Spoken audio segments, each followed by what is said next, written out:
So friends, ఈ వీడియోలో వచ్చేసి క్రెడిట్ పైలట్ అనే లోన్ యాప్ గురించి అయితే మాట్లాడుకుందాం. ఈ యాప్ మనకి నిజంగా లోన్ ఇస్తుందా లేదా, ఒకవేళ ఇచ్చినట్టయితే ఎంత నుంచి ఎంతవరకు ఇస్తూ ఉంది, ఎవరెవరికి ఇస్తూ ఉంది, ఈ యాప్లో మనం లోన్ తీసుకోవచ్చా లేదా, ఏమైనా తీసుకోవడం ద్వారా ఏమైనా ప్రాబ్లమ్స్ అనేది ఫేస్ చేయాల్సి వస్తుందా, అసలు మనకి లోన్ అవసరం ఉన్నప్పుడు ఈ యాప్ని యూజ్ చేయొచ్చా లేకపోతే అవాయిడ్ చేయడం మంచిదా అనేది అయితే నేను మీకు ఈ వీడియోలో ఎక్స్ప్లెయిన్ చేస్తాను.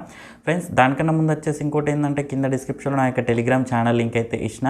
ఆ ఛానల్లో వచ్చేసి ప్రజెంట్ మనం ఆన్లైన్లో మనీ ఎర్న్ చేసుకునేందుకు జెన్యూన్ కంపెనీస్ ఏమేమి ఉన్నాయి, జెన్యూన్ యాప్స్ ఏమేమి ఉన్నాయి, లాంగ్ టర్మ్ వర్క్ అయ్యేటి అనేది అయితే పోస్ట్ చేస్తూ ఉన్నా. ఇంట్రెస్ట్ ఉన్న వాళ్ళైతే ఒకసారి అయితే ట్రై చేయండి.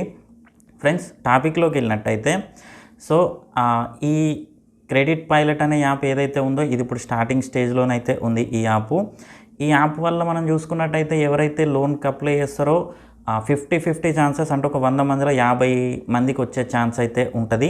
సో ఈ రకంగా చెప్పుకోవచ్చు. ఇంకోటి ఏంటంటే, అది కూడా సివిల్ స్కోర్ బాగుంటేనే ఈ యాప్లో మనకి లోన్ వచ్చే ఛాన్స్ అయితే ఉంటుంది. ఇందులో చెప్పుకోదగ్గ పెద్ద ప్రాబ్లం ఏంటంటే, ప్రజెంట్ 50-50 అని చెప్పిన కదా, లోన్ వచ్చిన వారైనా లోన్ రానివారైనా ఈ యాప్ చూసుకున్నట్టయితే వారి యొక్క డేటా అయితే కలెక్టింగ్ అయితే చేసుకుంటుందని అయితే చెప్పచ్చు. ఈ యాప్లో మనం ఎప్పుడైతే ఫోన్ నెంబర్ ఇచ్చి రిజిస్టర్ అవుతామో తర్వాత నుంచి మనకి ఎక్కడెక్కడో అన్నౌన్ మెసేజెస్ వస్తాయి. మీకు 5 lakhs లోను జస్ట్ 5 minutesలో అని చెప్పేసి, 2 lakhs లోను జస్ట్ 10 minutesలో అని చెప్పేసి ఇలాంటి మెసేజ్లు అయితే వస్తాయి. సో దీని పరంగా మనం చెప్పుకోవచ్చు ఈ యాప్ వచ్చేసి డేటా కలెక్టింగ్ యాప్గా అయితే చెప్పుకోవచ్చు. ఇంకోటి ఏంటంటే, ఈ యాప్లో ప్రజెంట్ కస్టమర్ సపోర్ట్ అయితే లేదు. ఏదైనా ప్రాబ్లమ్ 7కి కాల్ చేయాలో కూడా తెలియదు. సో ఆ పరంగా అవుతుంది.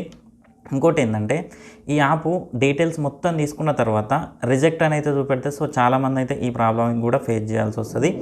అయితే నేను లాస్ట్లో ఒకటే చెప్తా ఉన్నా, ప్రజెంట్ ఈ యాప్ని యూజ్ చేయొచ్చా లేదంటే, ప్రజెంట్ అయితే ఈ యాప్ని అయితే అవాయిడ్ చేయండి.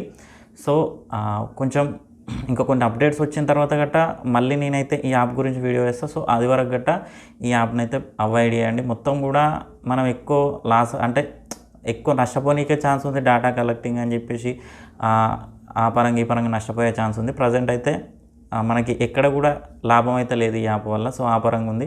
నిజంగా చెప్పాలంటే ఈ యాప్ మొత్తం కూడా అన్నీ ఈ రేటింగ్ ఏదైతే ఉందో అది కూడా మనకి ఫేక్ రేటింగ్ అని చెప్పొచ్చు. అసలు ఈ యాప్ గురించి చెప్పాలని నాకు మాటలే అసలు. సో అంత వరస్ట్గా ఉంది ప్రజెంట్ అయితే.